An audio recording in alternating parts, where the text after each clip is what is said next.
Chapter 4. One day, Mr. Gurdjieff told S to write to the Essentuki Soviet, then called the Council of Deputies, making a formal request for aid in organizing a scientific expedition to the region of Mount Induk in the Caucasus. Our expedition would ostensibly have a twofold aim. We would search for gold in a river near the mountain, and also for dolmens, strange stone constructions, which are found throughout the Caucasus. There were reasons for thinking that in ancient times these dolmens had a special significance. To explain that significance would be of great scientific interest. This request was handed to the Soviet authorities. It made a very good impression on them. The Essentuki Soviet passed it on to the higher Soviet in Piatogorsk, which had the authority to assist the expedition materially. At the same time, a notice appeared in the Piatigorsk newspapers, certainly the work of Mr. Gurdjieff, describing the aims of the expedition. The whole story was in the form of a reporter's interview with one of the members. The delicate question of how the expedition intended to go, in spite of the Civil War, was raised as though it were merely incidental. I see Mr. Gurdjieff as if he were in front of me now, dictating this question, and at once his answer. The expedition intends to go to a remote wilderness, inaccessible to military activities of the Civil War. Therefore, this scientific work and discoveries cannot be hindered. No question of our loyalty or political reliability arose. Some of the equipment for the expedition soon began to arrive from Piatigorsk: a big tarpaulin, 2 large officers' tents, hatchets for all the participants, and small spades and picks, which Mr. Gurdjieff immediately distributed to all the men and women.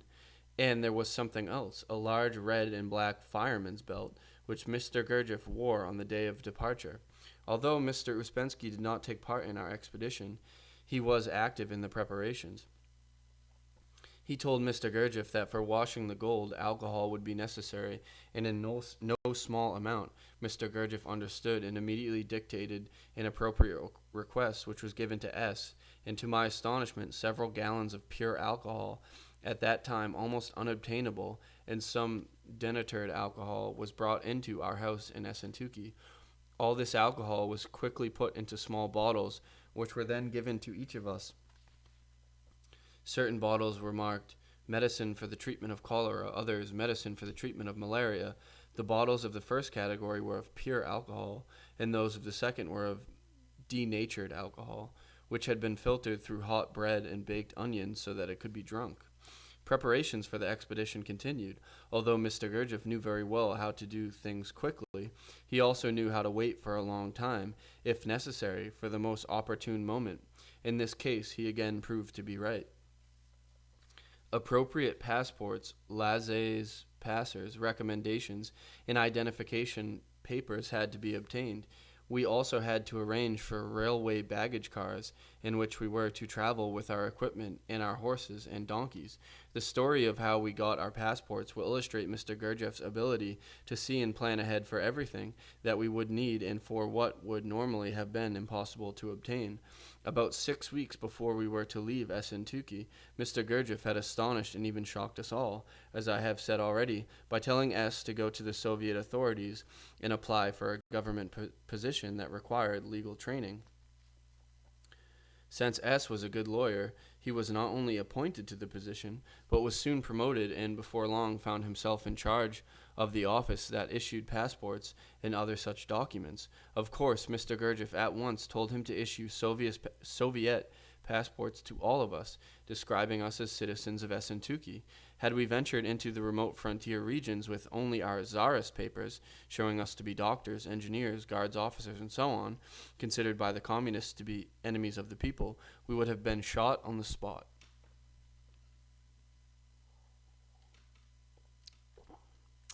When our new passports were in order and everything else was ready, Mr. Gurdjieff told S to ask for 2 weeks' leave. This was readily granted. The next day our expedition left Essentuki, and S never returned. The ladies had made rucksacks from materials at hand for we would be able to take with us only what we could carry on our backs. In addition to our old summer work clothes, we had to take clothes we could wear at social gatherings. Everything had been thought out and each eventuality foreseen. The men had to carry 70-pound packs, and the women 50-pound packs, to accustom us to carrying such loads. Mr. Gurdjieff would sometimes make us walk back and forth in our garden in the evenings with our rucksacks on our backs filled with the required weight and stones. One evening, Mr. Gurdjieff showed everybody how to locate the main constellation in the North Star. Since some of the ladies did not know how to find them, this would, of course, be useful to us on the expedition. Another evening, he showed us how, as he expressed it, to walk consciously. He told us that in the mountains on very dark nights, we could at any point stumble down a precipice or come upon some other danger. To walk in this way, one puts the weight on, say, the left leg, freeing the right to touch and sense the ground ahead. Feeling the ground firm, the weight is then put on the right foot, sensing ahead with the left, and so on. We had to practice this, and how helpful it proved to be in the mountains. The culmination of not the material but the moral preparation for this expedition was Mr. Gurdjieff's talk about it. For all who would take part in it, the rules were draconian. We were no longer to be husbands or wives or brothers or sisters to one another. We had to accept, for the duration of the expedition, unquestioning obedience to the leader, Mr. Gurdjieff. As the expedition would involve us in deadly perils, we had to fulfill every order exactly. Disobedience would be punishable even by death.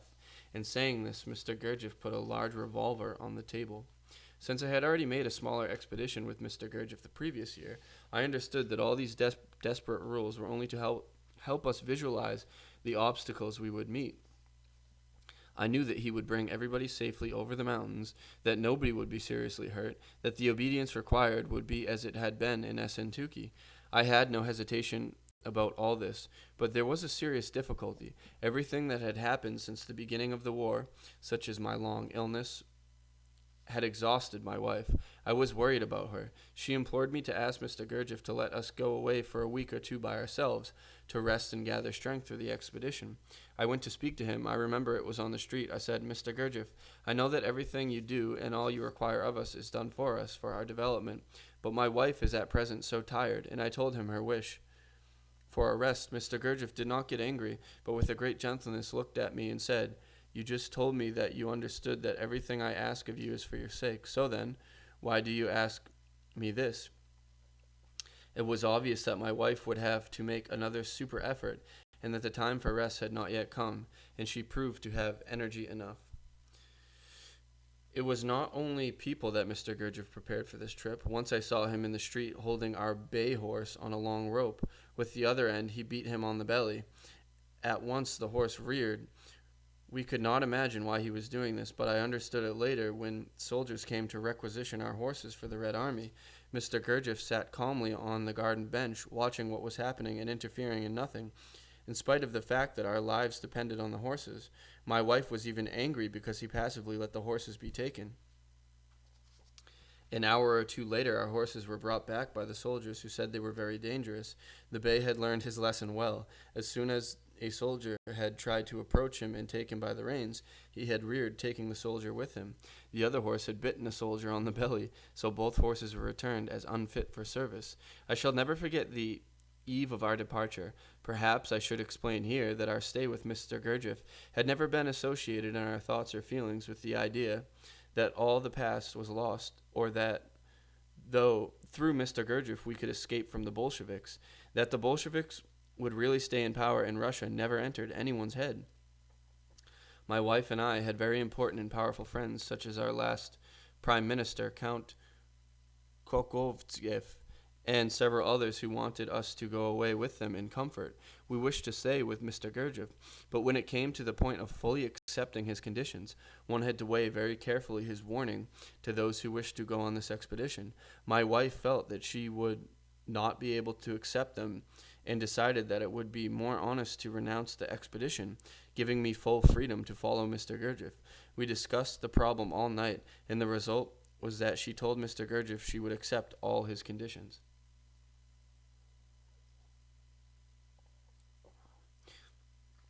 When the bustle of our final preparation began, the things which we were to leave behind were packed in big trunks.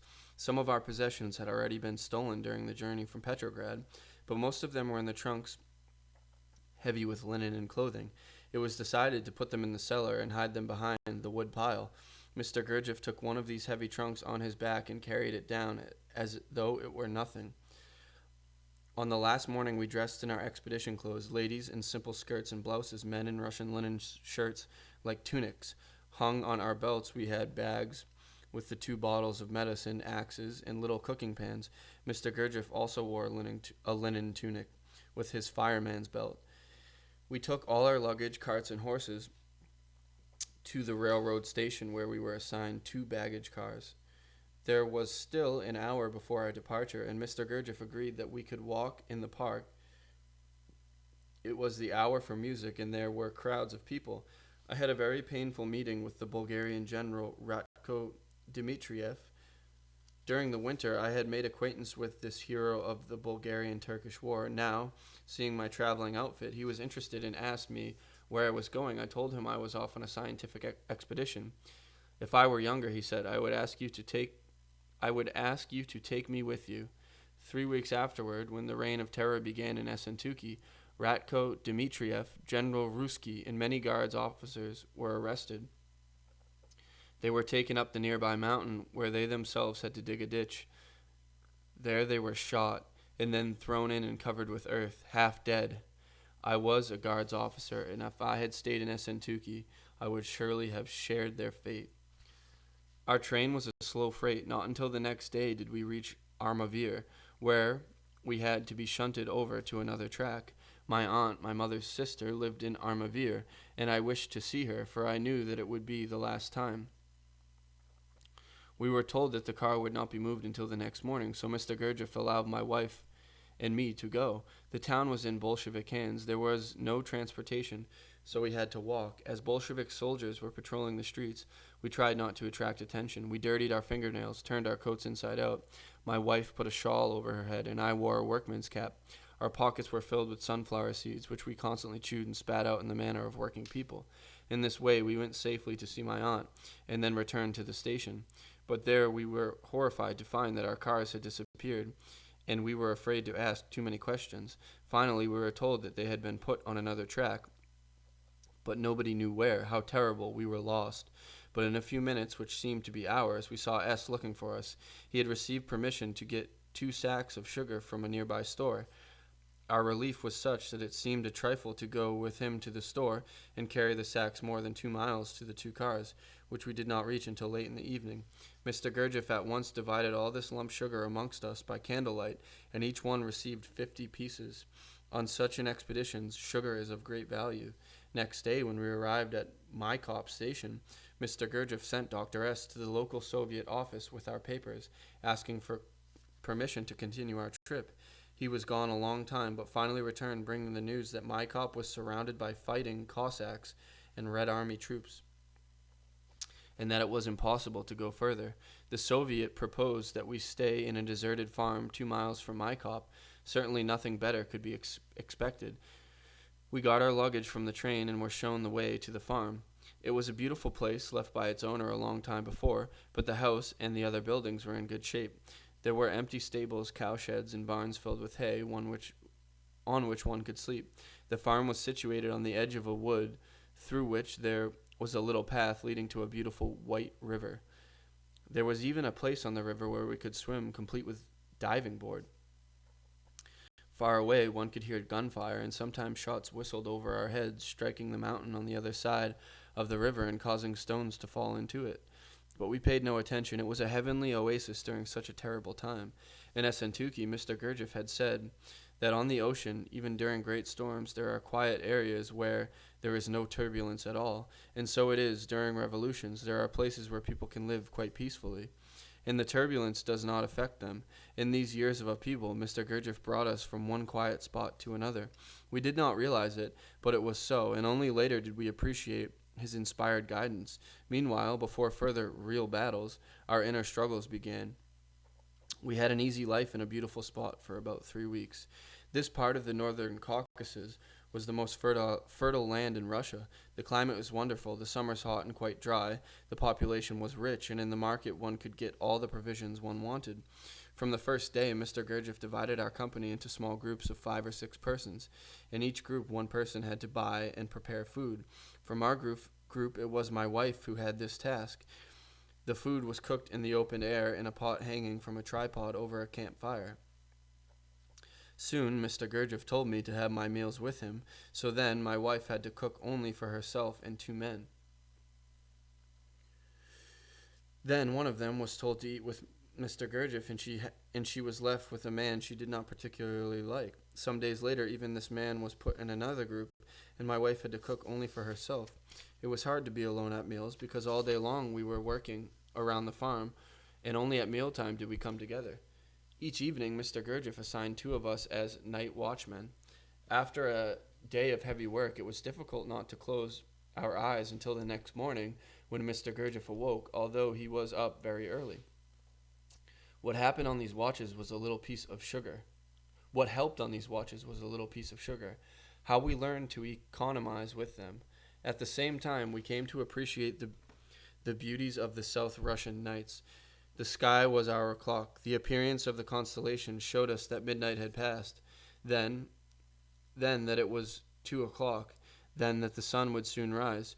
We prepared the campfire for the others who would shortly awaken, and then went to one of the empty barns where we slept until noon. On days when we had not been on night watch, the morning began with the grooming of the horses under the supervision of one of the ladies appointed by Mr. Gurdjieff. She did not touch the horses herself, but was responsible for their perfect grooming. And so, when we were scrubbing away with all our might, this lady would appear and say, "Here you have not scrubbed enough," or "a little more there." This was calculated to irritate us, but we would not show our annoyance. Besides, life at the moment was so wonderful that it was impossible to be angry. We encountered a number of interesting people, among them a Finn, who was a Buddhist monk trying to get home to Finland from India. He was the head of some sect and lived in a nearby villa with his pupils. He was a tall man, middle-aged, with a long beard, dressed in a shirt that came down to his ankles and was belted at the waist. When we went to visit him, he welcomed us very cordially.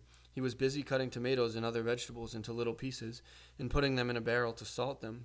These people were vegetarians. There was another quite unusual stranger.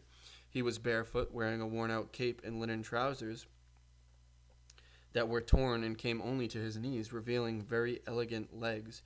He was tall, with curly hair framing his face, and had quite a long beard. He told us about himself, speaking very sincerely.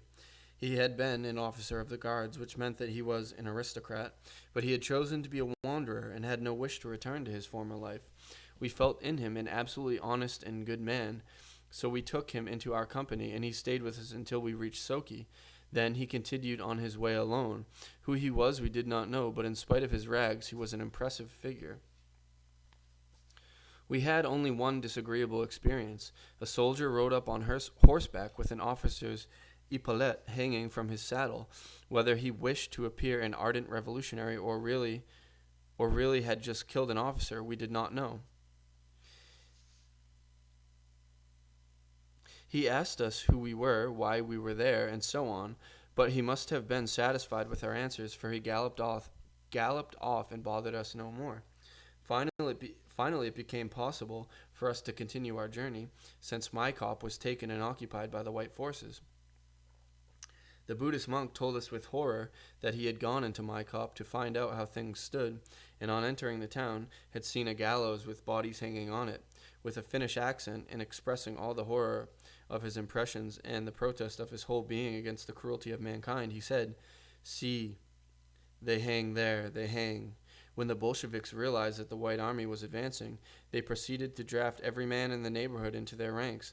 In order that our men should not be called, Mr. Gurdjieff sent them down to the river bank, where we kept our horses hidden all the time. There we spent the whole day, screened by the high grass, and the woman brought us food. When the White Army took my cop, I went into the city.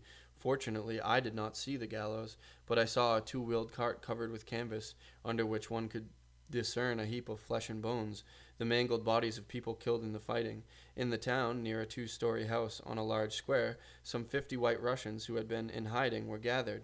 Out of curiosity, I entered the house, where there was quite a crowd. Soon, an officer wearing a Cossack hat passed nearby, probably the commander of the regiment that had taken the town. He was at once surrounded by people asking questions about the situation and receiving orders. I went out and only then realized that I had been running a considerable risk. I was in a common shirt with a belt and could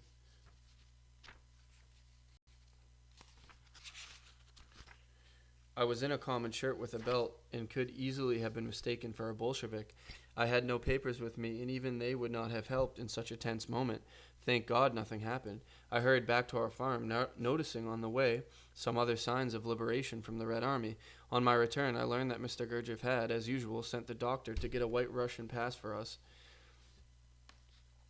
He had had trouble. The authorities had not wanted to accept our passports, but luckily an admiral who was an old Petersburg acquaintance of the doctor's appeared on the scene and arranged everything at once. The admiral came to tea at the farm the next day. Mr. Gurdjieff received him warmly, regaling him with homemade chocolate biscuits. Some middle-aged ladies also came for tea, members of the local Theosophical Society, who had learned about Mr. Gurdjieff from the admiral.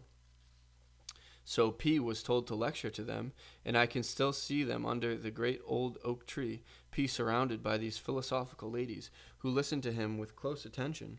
That was a strange gathering in the midst of civil war. 2 nights later, during dinner, Mr. Gurdjieff told us that the next morning, very early, we would leave the farm. Afterwards, he went with us to a lumber mill to get some poles for our tents. As I was taking one of these poles from him, it slipped and landed with all its weight on my big toe. Later, I found that the toenail had been split in two. Next morning, we packed and moved on. Just in time the following day, my cop was again taken by the Bolsheviks, but we had departed unscathed from the area of revolution. Now the road was very wide and wound through harvested cornfields. At one place we had to cross 2 lines of shallow trenches, evidence of the Civil War. Then we had to ford the White River. Belt deep in water, the stones on the riverbed blocked our carts, and in pushing them clear, I lost my precious axe. Soon we came to a big and prosperous village, and when Dr. S. went to the officials with our documents, we were let through without any difficulty. However, several miles further on, when we stopped for a little rest, we saw in the distance several Cossacks galloping in our direction with their rifles at the ready. At this time, such a sight was very disturbing because one never knew with whom one would have to deal, real Cossacks or Bolsheviks. We had already arranged in advance that whenever we had to show our papers, we would first look at Mr. Gurdjieff. Depending on which side of his mustache he twirled, left or right, we would know which papers to show. We had our old Tsarist papers, and also those especially obtained from the Bolsheviks. So now we carried on with whatever we were doing, and the Cossacks were received by the doctor, who brought them to Mr. Gurdjieff. Very soon Mr. Gurdjieff's gesture told us they were not Bolsheviks, so we brought out our White Army papers, and the Cossacks went away, even apologizing for bothering us. In the evening, we came to another big village where we were permitted to pass the night in an empty school. We were very tired. The broken nail on my toe began to ache badly. It would have been so good to lie down and rest, but instead we had to carry pails of water for ourselves and the horses. I remember how the full pails nearly pulled my arms out of their sockets. In such moments of superhuman effort, one has to restrain the inner revolt that results from physical fatigue. What helped me was to look at myself as if from the outside and laugh. This laughter helped me to put the magnitude of the effort required into better perspective, an effort that at the same time seemed to be so enormous. If at such moments someone tells you not to be lazy and not to be afraid, to make an effort, you can become very angry. It injures your self-love and provokes a reproach. You feel that no one understands your tiredness. It is important then to remember the qualities of your real I, of love and forgiveness. Real I cannot be made angry.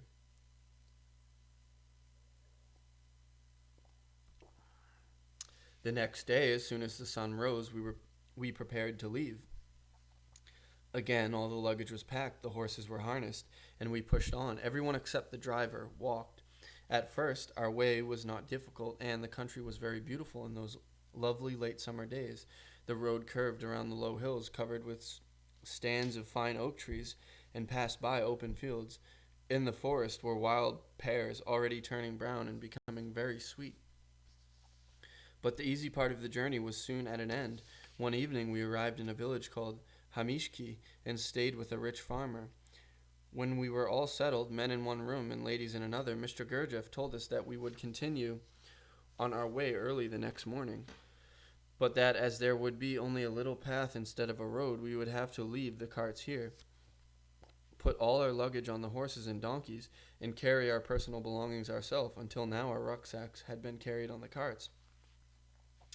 However, as our 4 animals could not carry all our tents, small carpets, and sacks of food, Mr. Gurdjieff decided to take only a few of us and part of this luggage, and to return with the horses to fetch the rest of our people and things the next day. He said that this time he would take 5 men and 2 women, that he would choose the men himself, but the women could decide among themselves who would go or wait. At once my wife was in a quandary, whether to go or stay, since she did not know if Mr. Gurdjieff would choose me. The only thing she did know was that Mr. Gurdjieff's wife would stay until the next day, and that meant that Mr. Gurdjieff would come back in any case. If I were to go, I would have to stay in the mountains until Mr. Gurdjieff returned, and she could stay with me. And if Mr. Gurdjieff took me with him when he returned to get the rest of our people, she would not be afraid for my safety, since to be with him was to be out of danger. So she decided to ask to go, and I was among the 5 men. We started out as soon as the sun was up. The road wound upward all the time. Our packs were very heavy. The horses walked, and we had to hurry to keep up with them. Near midday, the sun grew much hotter, and there was little shade.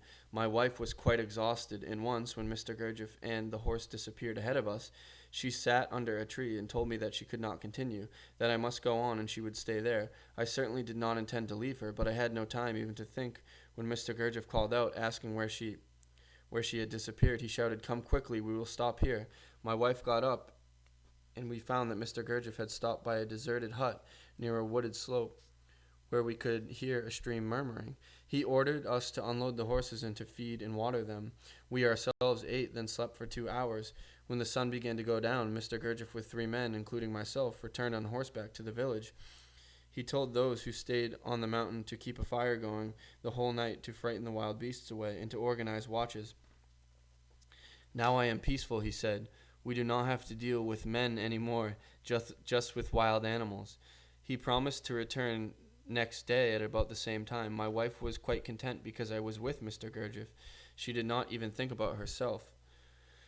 Later she told me that her turn to watch came at 4 o'clock in the morning. It was still dark when shots were heard from the woods towards the village, apparently quite close. She at once smothered the campfire with earth, with the help of the others who had awakened at the sound of the shooting. Then they all went into the hut, waiting in complete darkness for what would happen. The shooting was not repeated, and soon it was dawn.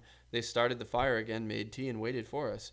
Midday approached, but we did not come. Hours passed, and still there was no sign of us. When a silhouette appeared on the horizon, my wife ran down the path, but it was only a wandering monk, who told her that he had not met any caravan on his way, but he added he had heard that before dawn the village had been approached by some unknown horsemen, and that the peasants, fearing that they were Bolsheviks, had begun to shoot at them. One of the riders had been hurt, but was cared for by the others, and all had disappeared. You can imagine how anxious my wife and the others became when they heard this news. Were the riders whom the peasants had taken for Bolsheviks in the night? Were we the riders whom the peasants had taken for Bolsheviks in the night? Their anxiety increased with each minute. They really did not know what to do, because the path was nothing more than a track, and they might easily lose their way if they had tried to go back to the village. Moreover, it was quite dangerous for one person to go alone to find out what had happened. Finally, about 6 o'clock in the evening, Mr. Gurdjieff appeared with the rest of us. Food was prepared. We went down to wash in the stream, nobody thinking that there might be snakes or scorpions in the grass and tangled undergrowth. We slept soundly the whole night. Next morning we continued on our way, which became more and more difficult. We walked along a narrow path through virgin forest. Each day's journey was not long in miles, but we had to overcome all kinds of unforeseen obstacles. The path crossed a high plateau, and we had not expected that there would be so many swampy places, some of them impassable. Big tree trunks had been laid across such swamps, and we had to walk along them. Each time we came to such a spot, we took all the equipment off our horses and carried it across ourselves. At first, when we tried to lead the horses, they absolutely refused to cross on the trunks. Mr. Gurdjieff told us to let them make their own way. Then our little donkey, Mashka, leaped onto the trunk, and the others followed her. In one swamp, there were no tree trunks, and the horses sank into the mud up to their bellies. Naturally, they became frightened and would not stay still, and it was very difficult to remove their packs so that they could pull themselves out. Usually we ate in the evening when we stopped for the night. A campfire was built and a kettle suspended from a tripod. The ladies made soup with potatoes and onions or some kind of cereal. When we stopped at Hamishki, we bought 2 big sacks, one of potatoes and the other of apples. In the morning, we put apples and potatoes in the hot ashes of the night's fire. Our appetites were huge, and the sacks began to empty very quickly. So by the time we came to the highest point in the mountains, our supply was practically gone. Finally, we were out of the forest and on a wide plain. After a while, the path brought us to a very sharp downward slope. It was strewn with boulders 2 or 3 feet across, and to descend, we had to scramble from one boulder to another. To make our way more difficult, the slope was covered with dense grass that grew chest high. Before making this difficult descent, Mr. Gurdjieff decided to give us a whole day of rest. He spoke to his wife, and at once flour and yeast appeared. Madame Ostrovsky kneaded dough for bread, and next day, when the dough had risen, Mr. Gurdjieff built a little oven of stones, on which he put a pan and began to bake the flat Eastern bread called lavash. Here we were in complete wilderness, with only stones for an oven, yet Mr. Gurdjieff baked wonderful bread. We all sat around this oven waiting patiently, like children, for the bread to be ready and warming ourselves in its heat. Since the weather was becoming cold and damp, in the evening it began to rain, but the earth remained dry under the tents since we had made small trenches around them. When the sun rose, it became warmer. Mr. Gurdjieff decided to go on. We had to take advantage of the fine weather to descend from this swampy plateau. We had to carry a good deal of luggage ourselves and let the horses and donkeys descend unloaded. It was very strenuous. After the steep descent, an immense green prairie stretched away to the south as far as the eye could see. No mountains were visible, but later, as we crossed the prairie, a new mountain range could be seen. It was an unforgettable view. From the west to the east, the northern Caucasus is cut across by a very high range, which is covered with eternal snow and dominated by Mount Elbrus. The saddles of the horses and donkeys had hooks on each side to hold baskets and bundles. The rest of our belongings were piled on top. Each morning after the night's stop, all of these things were skillfully packed by Mr. Gurdjieff himself. Nothing was ever broken. I remember that even a little glass kerosene lamp came through intact. To tie the whole pack in place was the task of Jay and myself, and as he was experienced in this kind of work and I was not, Jay taught me how to do it well. I discovered that the loading of the animals was a whole philosophy in itself, since donkeys are very sly. The professor in this case was our donkey Mashka, and the others followed her example. They would swallow as much air as possible just before the baggage was tied on, but as soon as the packing was secured, they expelled the air. Their bellies contracted and the load slid to the ground. Mr. Gurdjieff told me to kick their bellies before tying the rope so they could not swell up. But even then, one of them would often roll onto his back with his legs in the air, and we would have to reload everything. One had to watch them very carefully, especially the little donkey Mashka. We started across the prairie, called the Luganaki, on a hot, sunny day. We had the impression that we were going through a flat field covered with very high grass, but that was not at all true because the prairie continued to slope imperceptibly upward for 20 miles. It was very tired, and soon we were plagued by thirst. Dr. S. had a canteen of water with a little metal cap, and he gave each of us a swallow, but it did not help much. Fortunately, after about 2 miles, we came to a spring with wonderful mountain water. There we were able to drink as much as we wanted. Mr. Gurdjieff called a halt and we rested for a short while. Finally, that evening, we came to the edge of the prairie and the mountains seemed very close. From this prairie, we descended again into a little valley where we found a large field with some primitive sheds belonging to Armenians who grazed herds there during the summer. It was already dark, so Mr. Gurdjieff decided to make a halt. First of all, it was necessary to find water for the animals and ourselves. Jay and I each took 2 pails and went toward the sound of a mountain stream. But the way to it was along a steep mountain path. The moon had not yet come up, so we could hardly see the precipice on both sides of the path. Here the lesson Mr. Gurdjieff had taught us about conscious walking was most useful. We followed this path quite safely until we reached the stream. Having filled our pails, we returned the same way.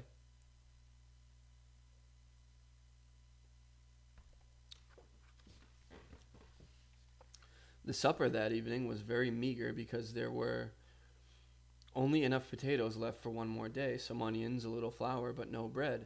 Having eaten a small portion of soup, we went to bed.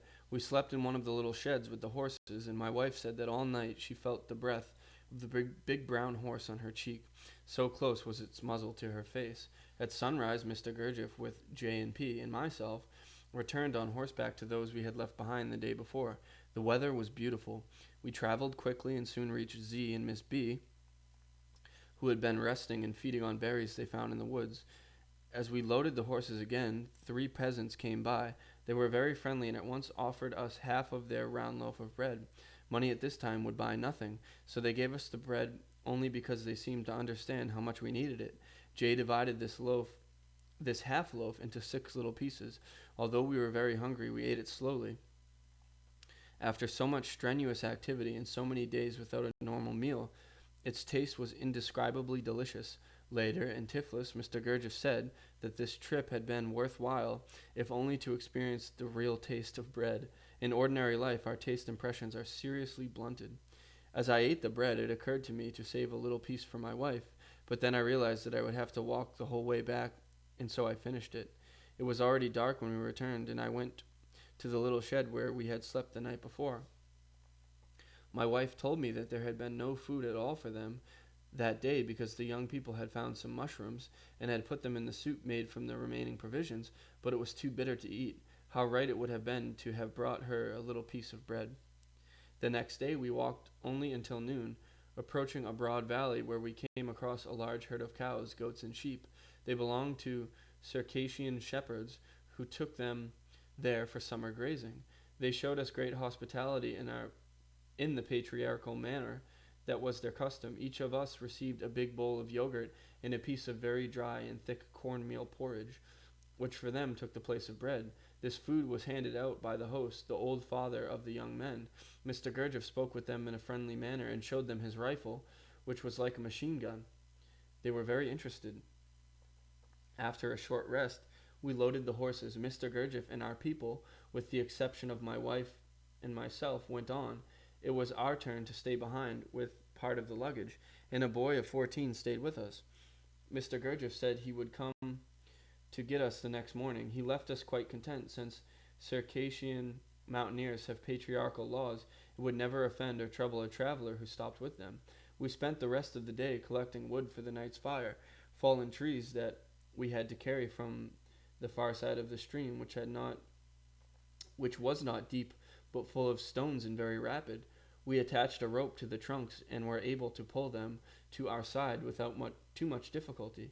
A monk came along. We gave him coffee made from acorns we had bought at Maikop. He told us that travelers had been robbed and 2 monks had been killed on the road we were to follow. We were not alarmed because we were convinced that nothing could happen to us since we were with Mr. Gurdjieff. The monk also said that farther on, in a cave in the woods, there lived some monks who had been driven from their monasteries by the Bolsheviks and who had gradually gathered all their church equipment there and everything else that they could save. We felt that he and his brethren were also searching in their way. Mr. Gurdjieff did not come to get us the next morning, so we again began to gather wood in case we had to spend another night alone. During the day, the shepherds came to visit us and wanted to buy some of our clothing and the big gun. Mr. Gurdjieff had, of course, taken the gun with him. We could only offer them coffee and biscuits. They invited us again for supper, so we went as soon as it began to grow dark. There was freshly killed roasted wild goat, and with it a piece of cornmeal porridge and a big piece of white Caucasian cheese. For us, a very rich meal. Everyone sat around on benches at the primitive table. A boy carried a jar of cold water and poured some over everyone's fingers. Only then did we begin to eat. The old father distributed the food. Later, having thanked them for their hospitality, we left them and tried to take turns sleeping and replenishing the fire. At sunrise next morning, we saw P and C in the distance, but not Mr. Gurdjieff. He had fallen ill. They came with 2 peasants from the village Mr. Gurdjieff had reached. We loaded the horses quickly and followed them with our little sacks on our back. After about an hour, we stopped in a little clearing beside a beautiful mountain stream. We sat there in great peace and ate what had been brought for us by P and C. Very soon we heard several shots. We thought it was the shepherds hunting wild goats and paid no attention. Then more shots rang out and we saw bullets strike the road. We were still sure that it was shepherds hunting and shouted in the direction of the bullets, "Stop, there are people here." But more bullets came in our direction, and finally we understood that someone was shooting at us. I shouted to my wife to hide behind a rock and to put her sack on top of it. We all did. We had only a small half-broken revolver and a child's rifle. There was no chance to escape. We finally discerned on each side of the mountain surrounding the little clearing dark figures with guns aimed at us. I ordered the boy to throw his child's gun away as a sign that we would not fire on them. In response, 2 men appeared from behind the rocks and came towards us. 2 others stayed on the mountain, their guns trained on us. When the men approached, we could not see their faces, which were blackened with soot. In their hands they carried large revolvers, and from their shoulders hung whole belts of cartridges. With foul language in a Caucasian accent, they ordered the 2 peasants to get out of sight behind the shoulder of the mountain and told us to stand with raised arms in the middle of the road. Then they came up and searched us. I had time to throw aside my little revolver, for I did not want them to get it. My wife also had time to take a little sack of jewelry, which she wore under her skirt, and put it in her bodice so that it was held up by her big belt, on which hung thermos, axe, and cooking pan. With taut muscles she held it so that it could not fall through. We stood there with arms raised before the guns. Although we thought that we might be shot at once, we had no fear. Perhaps somewhere very deep was the certainty that nothing so terrible could happen to us, since we were with Mr. Gurdjieff. My wife told me later that the only thought she had during these minutes was for me, that I might perish now, so young and so talented. One of us shouted, "May we smoke a cigarette?" And perhaps this broke the tension. Without lowering their revolvers, the mountaineers permitted us to put our arms down. They ordered us to go to the far side of the clearing, but told my wife to stay and open all our sacks. She not only had to open them, but also to hold her muscles so that the little sack of jewelry would not fall to the ground. The robbers searched her again, but did not notice it. They took the thermos apart, but found nothing. They asked her where the money was. They told her they had followed us for a long time and knew that she looked after it. She replied that we would not be so foolish to carry money with us, and that it was in the village. The robbers then began to take everything they wanted: high boots, burkas, raincoats, things we ourselves needed badly. My wife argued with them over every piece. When they came upon the little leather and silver toilet set my soldiers had given me when I had gone to the front, they howled, You are bourgeoisie to have such things." But my wife persuaded them that she was a singer, and that, when they came to the theater in the village, they would certainly expect the singers to be well dressed. They gave in and told her to keep it, and when they went to open the bags on the horses, and were undoing them, my wife had time to take several items, including my raincoat, so important to me, from the heap of things they had put aside. Finally, when they had finished going through our belongings, they seemed anxious to get away. "Get on now, and quickly. There below, more of our men are awaiting you." They began to climb back up the mountain, but my wife followed them and asked them to write down on a little piece of paper that they had already taken everything useful. One of them scribbled something, and then they went on.